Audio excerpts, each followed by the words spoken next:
Welcome to CSIR JRF NET examination class, General Aptitude. Common to 5 streams. This is class number 21. Ratio, proportion and variation, class 2, part 2. General Aptitude. Ratio, proportion and variation, part 2 questions. And here is the first question. Number you need not bother, you write 1, 2, 3. If rupees 782 is divided into 3 parts proportional to 1 by 2, 2 by 3 and 3 by 4, then the first part is A rupees 182, B rupees 190, C rupees 196, D rupees 204.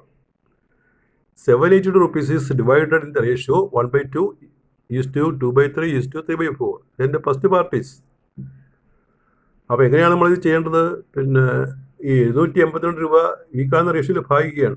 അപ്പോൾ ആ first party 1 by 2 correspond ചെയ്യുന്നത് എത്രയാണ്? അപ്പോൾ അത് നമ്മൾ ചെയ്യേണ്ടത് ഇത് മുതൽ കൂട്ടണം. ആ കൂട്ടി കിട്ടിയ സംഖ്യയ്ക്ക് 782 ആണെങ്കിൽ 1 by 2 എത്ര? അതാണ് കാൽക്കുലേഷൻ. പക്ഷേ ഈ ഭിന്നസംഖ്യ കൂട്ടുന്നത് അല്പം പ്രയാസമുള്ളത് കൊണ്ട് നമ്മളതിനെ LCM കൊണ്ട് ഗുണിച്ചിട്ട് ഫ്രാക്ഷൻ കൊണ്ട് മാറ്റണം. എന്നിട്ട് ഫ്രാക്ഷൻ മാറ്റിയുള്ള റേഷ്യോ എടുത്താൽ മതി. അപ്പോൾ ഇതിൻ്റെ ആൻസർ 204 ആണ്. ഡി ആണ് ഉത്തരം, ഡി. അപ്പോൾ എങ്ങനെയാണ് ചെയ്ത് നോക്കൂ. ആ റേഷ്യോയുടെ ഫ്രാക്ഷൻ ആദ്യമേ മാറ്റുക. Removing fraction of the given ratio that is multiply by the LCM. LCM is 12. So when we multiply by the LCM, we get 6:8:9. 6:8:9. The sum is 23. So 23 part is 782. So first part is 6. So the first part share is 6 by 23 into 782. Here 23 will cancel. We get 6 into 34, 204. ഇപ്പോൾ ഫ്രാക്ഷന് മാറ്റിയിട്ട് simplification നടത്തിയാൽ കുറച്ചുകൂടി പെട്ടെന്ന് ചെയ്യാം. അല്ലെങ്കിൽ നമ്മൾ fraction കൂട്ടിയെടുക്കേണ്ടി വരും.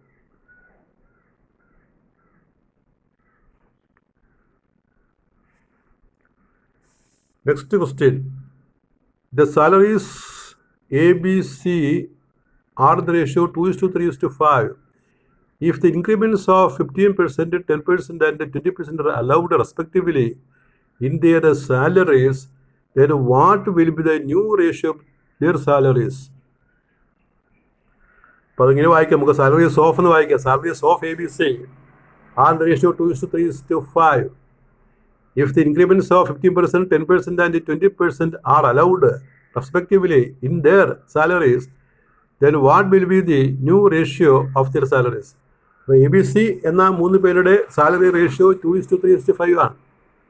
ഒന്നാമത്തെ ആളിന് 15% ഇൻക്രീസ്, രണ്ടാമത്തെ ആളിന് 10%, മൂന്നാമത്തെ ആളിന് 20% ആണെങ്കിൽ പുതിയ റേഷ്യോ സാലറി റേഷ്യോ എന്തായിരിക്കും? 3:3:10, 10:11:20, 23:33:60 cannot be determined. അപ്പോൾ അങ്ങനെയാണ് ഉത്തരം കൊടുത്തിരിക്കുന്നത്. അതിൻ്റെ ചോയ്സ് സി ആണ്. That is 23:33:60. യൂസ് ചെയ്ത മെത്തേഡ്. സൊല്യൂഷൻ.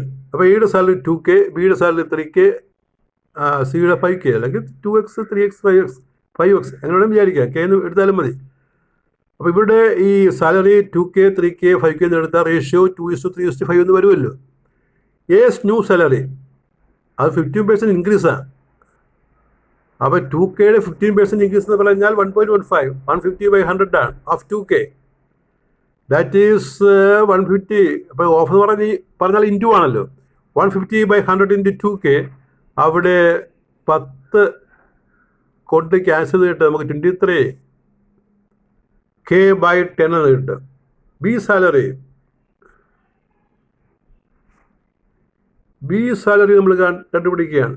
ബി സാലറി എന്ന് പറഞ്ഞാൽ പിന്നെ 10% ഇൻക്രീസാണ്. അപ്പോൾ 110 by 100 ഓഫ് 3K. ബിയുടെ ഇനിഷ്യൽ സാലറി 3K ആണ്. therefore 110 by 100 into 3K, and here 10 will cancel. We get 33K by 10. C salary 120 by 100 of 5K of is into 120 by 100 into 5K, and here 10, here 100 will cancel. We get 6k. Therefore, new ratio equal to 23k by 10 is to 33k by 10 is to 6k. And here multiply throughout by 10. Cancel k and multiply throughout by 10. That is 23 is to 33 is to 60. That is the answer.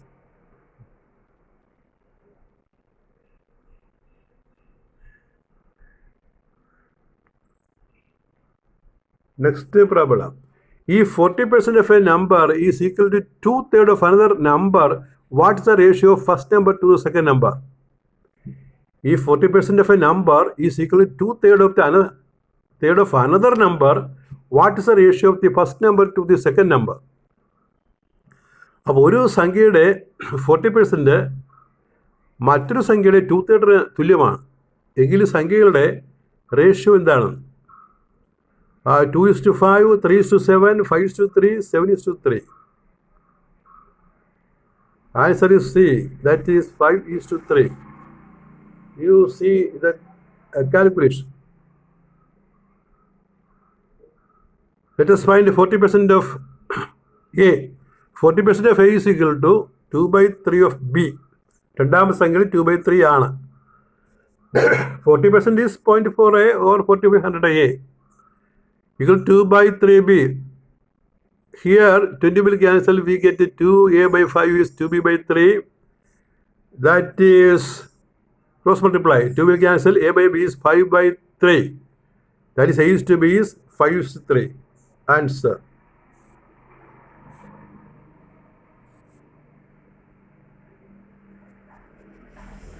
Next question. The fourth proportional to 5, 8, 15 is. അപ്പോൾ നമ്മൾ 5:8:15 എഴുതിയാൽ അടുത്ത proportionality time ഏതാണെന്നാണ് ചോദ്യം. The fourth proportional to 5:8:15 is 18, 24, 19, 20. അപ്പോൾ ഈ റേഷ്യോയ്ക്ക് അനുബന്ധമായിട്ട് ഒരു ratio എഴുതാനായിട്ട് അടുത്ത സംഖ്യ. Let the fourth proportional to 5, 8, 15 be x. So the new ratio we can write as 5:8:15 അപ്പോൾ നമുക്കറിയാമല്ലോ ഈ ഇങ്ങനെ ഒരു 4 സംഖ്യകൾ റേഷ്യോ വന്നു കഴിഞ്ഞാൽ മിഡിൽ ടേമിൻ്റെ പ്രോഡക്റ്റ് എൻഡ് ടേമിൻ്റെ പ്രോഡക്റ്റ് തുല്യമായിരിക്കും. 4 സംഖ്യകൾ റേഷ്യോ നമ്മൾ ഇതുപോലെ എഴുതിയാൽ മിഡിൽ ടേംസിൻ്റെ പ്രോഡക്റ്റ് എൻഡ് ടേംസിൻ്റെ പ്രോഡക്റ്റ് തുല്യമായിരിക്കും. അപ്പോൾ എന്താണ് 5 × x is equal to 8 × 15. X is equal to 24. X is 24. So the answer is B.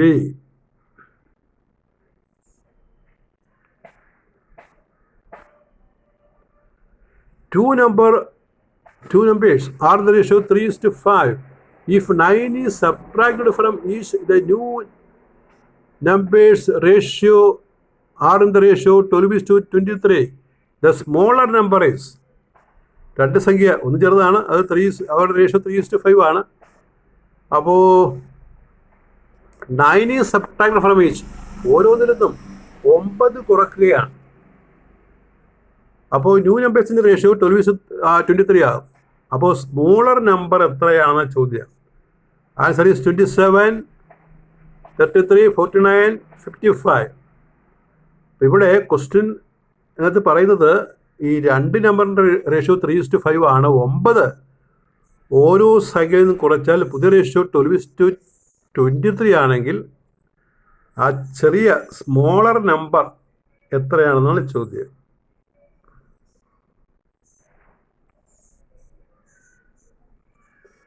Option B, that is 33.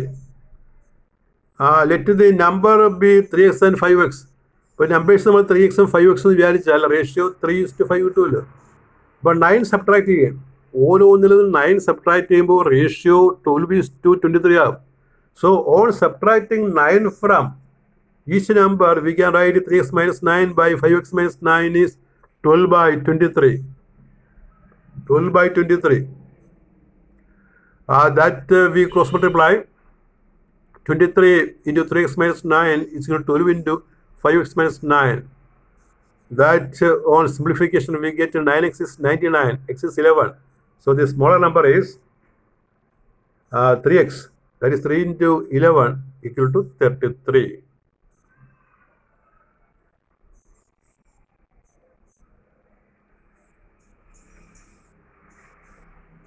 In a bag, there are coins of 25 paise, 10 paise, and 5 paise in the ratio 1:2:3. If there is rupees 13 all, how many 5 paise coins are there? In a bag, there are coins of 25 paise, 10 paise, and 5 paise. In the ratio 1:2:3. If there are rupees 13 all, how many 5 paise coins are there? പൈസയുടെ കണക്കാണ്. ഇപ്പോൾ പൈസയ്ക്ക് വിലയൊന്നും ഇല്ലെന്ന് ഓർക്കുക. ഇങ്ങനെ കണക്ക് ചെയ്യാമല്ലോ. അപ്പോൾ ഇവിടെ ഇത്തരം കോയിൻസ് ഇപ്പോൾ ആരും ഉപയോഗിക്കാറില്ല, എങ്കിലും ചോദ്യം അങ്ങനെയൊക്കെ വരും. അപ്പോൾ എത്ര 5 പൈസ കോയിൻ ഉണ്ടെന്നാണ് ചോദ്യം. അപ്പോൾ ഇവിടെ 50, 100, 150, 200 ആണ്. അപ്പോൾ അത് നമുക്ക് നോക്കാം. അപ്പോൾ ഈ 30 രൂപ കിട്ടാനായിട്ടുള്ള കാൽക്കുലേഷൻ ആദ്യമേ നമ്മൾ എടുക്കണം. അപ്പോൾ ആൻസർ ഇവിടെ സി ആണ്. അതായത് 5 പൈസ കോയിൻ 150 ഉണ്ട്, 150 എണ്ണം ഉണ്ടെന്നാണ് കണക്ക് വരുന്നത്, ഉത്തരം കിട്ടുന്നത്. ലെറ്റ് ദി നമ്പർ ഓഫ് 25 പൈസ, 10 പൈസ ആൻഡ് 5 പൈസ coins B x, 2x and 3x respectively. ആ പൈസയുടെ ആ കോയിൻസ് റേഷ്യോ പറഞ്ഞിട്ടുണ്ടല്ലോ, റേഷ്യോ 1:2:3 ആണ്. അപ്പോൾ നമുക്ക് ആ കോയിൻസിൻ്റെ എണ്ണം ആ x, 2x, 3x എന്ന് വിചാരിക്കാം. Therefore the corresponding value in rupees, corresponding sum in rupees, റുപ്പീസിൽ പറയുകയാണ് നമ്മൾ. അപ്പോൾ 25 പൈസ അതിൻ്റെ എക്സ് കോയിനുണ്ട്. അപ്പോൾ ആകെ പൈസ 25x, അത് രൂപയാക്കണം ബൈ 100. പിന്നെ 10 പൈസ കോയിന് 2x ഓടി എഴുതിക്കുക, 2x അത്രയും പൈസ അതിന് റുപ്പിയാക്കുമ്പോൾ ബൈ 100. പിന്നെ 5 പൈസ കോയിന് 3x ഉണ്ട്, അതിന് പൈസയാക്കുമ്പോൾ 5 into 3x, റുപ്പിയാക്കുമ്പോൾ ബൈ 100 അങ്ങനെ വരും. അപ്പം അത് നമ്മൾ സിമ്പിളിഫൈ ചെയ്യുമ്പോൾ കിട്ടുന്നത് 60x by 100 എന്ന് കിട്ടും. 60x by 100 അതാണ് സം ഓഫ് ദി വാല്യൂസ്. ഇത് 30 റുപ്പീസ് തന്നിട്ടുണ്ട്. 60x by 100 is 30 x is 30 into 100 by 60, that is 50 എന്ന് കിട്ടും. x is 50 and 5 paisa coin is 3x.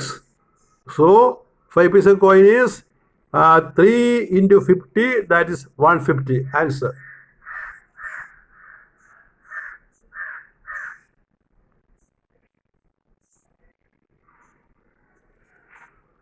What's the ratio in rupees 2.8 and 40 paise? This is a previous question, previous CSR question. What's the ratio of rupees 2.80 and 40 paise? അപ്പോൾ ഈ 2.80 40 പൈസ തമ്മിലുള്ള ratio എന്താണ്? അപ്പോൾ ഒന്നെങ്കിൽ രണ്ടും നമ്മൾ രൂപയാക്കണം, അല്ലെങ്കിൽ രണ്ടും പൈസയാക്കണം. അങ്ങനെ ചെയ്യാൻ പറ്റുള്ളൂ. ഇപ്പോൾ ഇവിടെ 1:7, 2:7, 7:1, 1:40. അപ്പോൾ പൈസ ആ 40 പൈസയാണ്. 40 പൈസ വെച്ചാൽ ചെറിയ വാല്യൂ ആണല്ലോ, 2.8. അപ്പോൾ റേഷ്യോ കാണുമ്പോൾ എപ്പോഴും രണ്ടാമത്തെ സംഖ്യ ചെറുതാകണം. അപ്പോൾ അങ്ങനെ ഒരു ചോയ്സ് ഉള്ളത് തോന്നില്ല. അപ്പോൾ ആൻസർ സി ആയിരിക്കണം അല്ലേ? അതുകൊണ്ട് ആൻസർ സി. കാരണം 40 പൈസ വെച്ചാൽ വളരെ ചെറുതാണല്ലേ 2.8 റുപ്പീസായിട്ട് നോക്കുമ്പോൾ. അപ്പോൾ ആൻസർ സി. അങ്ങനെ ഒരു ഓപ്ഷൻ മാത്രമേ ഉള്ളൂ. അപ്പോൾ ചെയ്യാതെ പറയാൻ പറ്റും. അപ്പോൾ ഓപ്ഷൻ സി ആണ്. കാരണം സൊല്യൂഷൻ അവിടെ നമ്മൾ 2 പൈസ ആക്കിയാണ്. 2.80 rupees is 280 paise. Therefore required ratio എന്നാക്കണം കേട്ടോ, റേഷ്യോ എൻ വേണ്ട. Record ratio is 280:40. That is 7:1.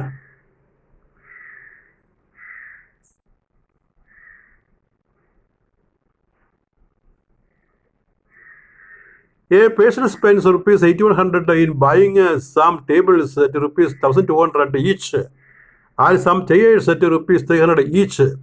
The ratio of the number of chairs so that when the maximum possible number of tables is purchased. A person spends rupees 8,100 in buying some tables of rupees 1200 each and some chairs at rupees 300 each. ഒരാൾ 8100 രൂപ മുടക്കിയിട്ട് മേശയും കസേരയും വാങ്ങിക്കുക. മേശയുടെ ഒരിതിൻ്റെ വില 1200 കസേരയ്ക്ക് 300 രൂപയാണ്. The ratio of the number of chairs to that of tables when the maximum possible number of tables is purchased. അപ്പോൾ ഇയാൾ വാങ്ങുന്നതിൽ ഏറ്റവും കൂടുതൽ എണ്ണം ടേബിൾസാണ് വാങ്ങിക്കുന്നത്. ടേബിൾസ് വാങ്ങാൻ കഴിയുന്ന അത്രയും വാങ്ങിക്കും. ബാക്കി പണത്തിനാണ് ഈ ചെയർ വാങ്ങുന്നത്. അങ്ങനെയാണെങ്കിൽ അതിൻ്റെ റേഷ്യോ എന്താണെന്ന് ചോദ്യം. Table is to chair ratio 1:2, 1:4, 2:1, 5:7. You see the method. Maximum possible number of chairs. അപ്പോൾ ഇയാൾ ഈ ടേബിള് കഴിയാവുന്ന അത്രയും വാങ്ങിക്കും. അപ്പോൾ 8100 രൂപയ്ക്ക് 1200 വെച്ച് എത്ര ടേബിൾ വാങ്ങിക്കാൻ പറ്റും? കൂടുതൽ ടേബിൾ വാങ്ങിക്കാമെന്ന് വിചാരിച്ചാൽ അപ്പോൾ നമുക്ക് ഈ 12ൻ്റെ ഒരു മൾട്ടിപ്പിൾ എടുത്താൽ മതി. 16, 15, 60, 16, 72. അപ്പോൾ 6 ടേബിൾ വാങ്ങിച്ചാൽ 7200 രൂപയാകും. 7 ടേബിൾ വാങ്ങിക്കാൻ പറ്റത്തില്ല, കാരണം 17 അത് പറ്റത്തില്ല, 2100 രൂപയുണ്ട്. അപ്പോൾ 6 ടേബിൾ മാക്സിമം വരെ വാങ്ങിക്കാം. അപ്പോൾ 6 ടേബിൾ വാങ്ങിച്ച് വെച്ചു. അതാണ് ഇവിടെ എഴുതിയിരിക്കുന്നത്. Maximum possible number of tables 6. കാരണം ഓരോന്നിനും 1200 വെച്ച് 6 ടേബിളിൻ്റെ വിലയാണ് 7200, 7200. Number of chairs purchased. അപ്പം അതിനുള്ള പണം പിന്നീട് കുറച്ച് കണ്ടുപിടിക്കണം. That is 8100 minus 7200, that is 900. And cost of one table is 300. Therefore number of cost of one chair is 300. Therefore number of chairs purchased is equal to 900 by 300, that is 3.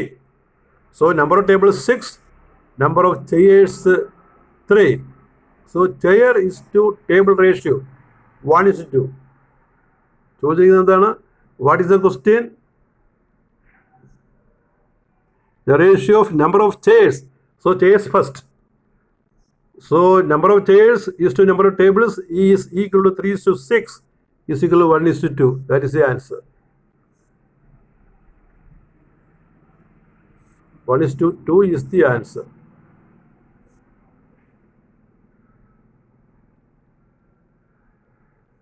Next question. If x is equal to 1/3y and y is equal to 1/2z, then x is to y is to z is equal to. x എന്നുള്ള 1/3y ആണ്, y 1/2z ആണ്, then x is to y is to z. അപ്പോൾ നമ്മൾ എന്ത് ചെയ്യണം? എക്സിനെ y express ചെയ്യണം, ഇസഡിനെയും y express ചെയ്താൽ മതി. അപ്പോൾ ഉത്തരം കിട്ടും. അപ്പോൾ 3:2:1, 1:2:6, 1:3:6, 2:4:6. The answer is C. That is 1:3:6. So y x is equal to 1/3y. That is y is 1/2 and y is 1/2z. അപ്പോൾ ഇവിടെ x/y പിടിച്ചിരിക്കുകയാണ്, y/z കണ്ടുപിടിച്ചിരിക്കുകയാണ്. എന്നിട്ട് x/y എഴുതും. y is to z നമ്മളൊരു 3 കൊണ്ട് മൾട്ടിപ്ലൈ ചെയ്ത് 3:6 എന്നാകും. അപ്പോൾ വൈയുടെ വാല്യൂ നമ്മൾ സെയിം ആക്കി. അപ്പോൾ 1:3:6 എന്ന് പറയാം. അല്ലെങ്കിൽ ഇത് പ്രയാസമാണെങ്കിൽ എന്ത് ചെയ്യണമെന്ന് അറിയാമോ? അവിടെ എക്സ് എഴുതുന്നുണ്ടല്ലോ, 1/3y എന്ന് എഴുതിയിട്ടുണ്ട്. y അതുപോലെ എഴുതണം. പിന്നെ z 2y എന്നാണ്, z 2y. അപ്പോൾ x is to y is to z എന്ന് പറഞ്ഞാൽ 1/3y is to 1/y. x is to y is to z എന്ന് പറഞ്ഞാൽ 1/3y is to y is to 2y. എന്നിട്ട് ആ 3 കൊണ്ട് വിളിച്ചാൽ മതി. അപ്പോൾ 1:3:6 എന്ന് കിട്ടും. y വെട്ടിപ്പോവുകയും ചെയ്യും.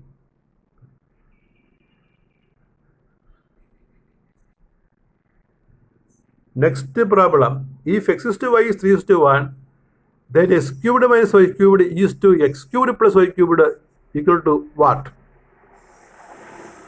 If x is to y is equal to 3:1, then x cubed minus y cubed is to x cubed plus y cubed equal to question mark.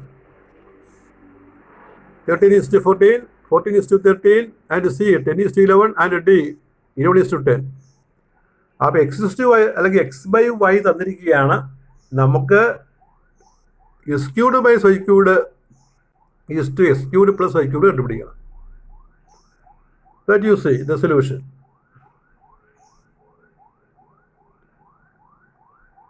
Option A ആണ്. ഓപ്ഷൻ എ എന്ന് പറഞ്ഞു കഴിഞ്ഞാൽ ഉത്തരം നമുക്ക് നോക്കാം. 13:14 വരും. You see the answer. x/y is 3:1. That is x/y is 3/1. നമുക്ക് കണ്ടുപിടിക്കേണ്ട s³ / y³ s³ + y³. അപ്പോൾ മുകളിൽ നിന്ന് നമുക്കൊരു y³ പുറത്തേക്ക് എടുത്താൽ s³ / y³ -1, താഴെ y³ പുറത്തേക്ക് എടുത്താൽ s³ / y³ +1. ഇവിടെ y³ ക്യാൻസൽ ചെയ്യും. ഇതിൽ x/y കൊടുത്താൽ മതിയല്ലോ, x/y³ കൊടുത്താൽ മതിയല്ലോ അകത്ത്. That is x³ / y³ -1 by s³ / y³ +1. അപ്പോൾ x/y 3/1 ആകുമ്പോൾ s³ / y³ നമുക്ക് 27 കിട്ടും. 27 - 1 / 27 + 1 26 / 28 13/14. Answer.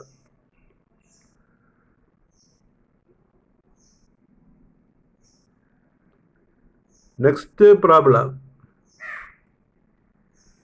If 60% of A is 3/4 of B, then A is to B is what? If 60% of A is equal to 3/4 of B, then A is to B is what? 4:5, 5:4, 9:20, 20:9. If 60% of A is 3/4 of B, then A is to B.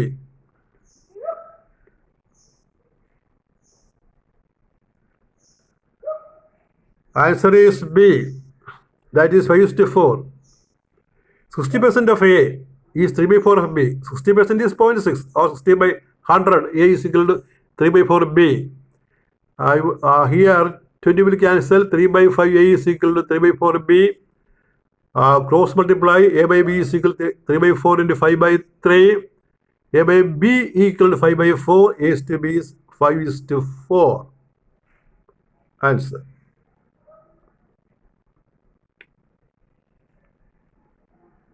Next problem. Which of the following represents AB equal to 64? AB 64 എന്നുള്ളത് ഇതിൽ ഏതാണ് കാണിക്കുന്നത്? 8:A is equal to 8:B. 8:16 is equal to 6:4. 8:8 is B:8. 32:A is B:12. None of this. അപ്പോൾ ഇതാണ് question. AB 64 വരുന്ന statement ഈ താഴെ കൊടുത്തിരിക്കുന്ന ഏതാണ്? Which statement of the given choices stands for AB = 64? AB 64 പകരമുള്ള സ്റ്റേറ്റ്മെന്റ് ഏതാണ്?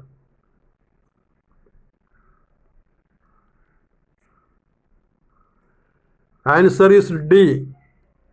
That is 32/A is B:2. That is 32/A is B/2. നമ്മൾ ക്രോസ് മൾട്ടിപ്ലൈ 64 എന്ന് കിട്ടും. ആൻസർ ഡി ആണ്. അപ്പം അത് എല്ലാ സ്റ്റെപ്പും ഇവിടെ ചെയ്ത് വെച്ചിരിക്കുകയാണ്. നോക്കിയേ,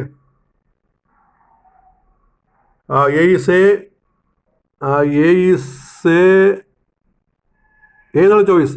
8:A equal to 8:B. അപ്പോൾ നമുക്ക് ക്രോസ് മൾട്ടിപ്ലൈ ചെയ്യുമ്പോൾ 8/A ആണല്ലോ.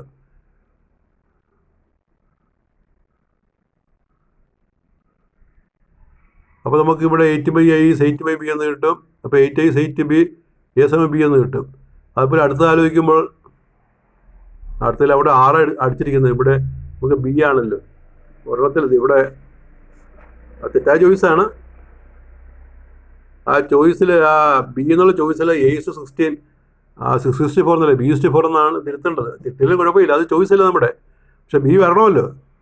അപ്പോൾ A:16 is B:4 എന്ന് ആക്കിക്കോളുക. കാരണം രണ്ടിനകത്ത് Aയും Bയും വേണമല്ലോ. അപ്പോൾ അവിടെ 6 ബിക്ക് പകരമാണ് കൊടുത്തിരിക്കുന്നത്. അപ്പം അങ്ങനെ ആലോചിക്കുമ്പോൾ നമ്മൾ ഡി എന്നുള്ള സ്റ്റെപ്പ് ആലോചിക്കുമ്പോൾ കിട്ടുന്നത് 32:A ഈക്വൽ B/2 ആണ്. അപ്പോൾ 32/A ഈസ് ഈക്വൽ B/2 ആണ്. Cross multiply AB is 64. That is the answer.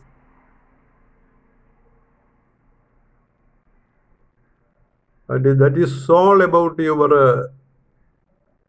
21st lecture on general aptitude. We continue the class with another topic. Thank you.